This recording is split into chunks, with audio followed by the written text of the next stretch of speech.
10/10 untuk CP Manchester. Berapa gila Syah. Kalau kita tengok kasut ni, dia tak ada video dekat TikTok. Betul. Dia tak ada video dekat TikTok, tapi dia punya permintaan itu agak tinggi, melebihi FYP TikTok. Ya, betul. Dengan hanya orang kata sekeping gambar saja kita boleh collect. Gila babi dia punya tu. Betul. Kasut ni aku rasa kalau nak katakan paling rare, bukanlah paling rare, tapi boleh kata rare kan. Antara yang tahu je yang tahu. Ya. Kalau release dia tu, kalau original punya set, kalau baru mungkin dalam 800 lebih kurang macam tu je. Itu untuk baru punya release lah. Yang baru. Cuma kalau macam sekarang baru terhegeh-hegeh nak beli, aku rasa dia punya resale price tu agak tinggi ya. Meninggal. Latest aku tengok itu 1.8, 1.6 dia menghampiri. Aku rasa lepas saya mungkin 2K.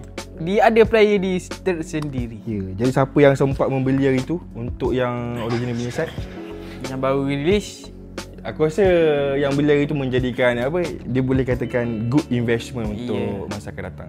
Kalau puan kita boleh katakan emas. Ini emas betul, lelaki. Betul. Yes. Jadi disebabkan berapa rating ni? Tinggi sangat tu, kita memuji dia. Itulah terlampau tinggi sangat tu. Untuk rating 10/10. Ke agak tinggi? Saya rasa tidak terlalu tinggi untuk barang ini. 10/10? Ya. Boleh lah. Confirm. 10/10.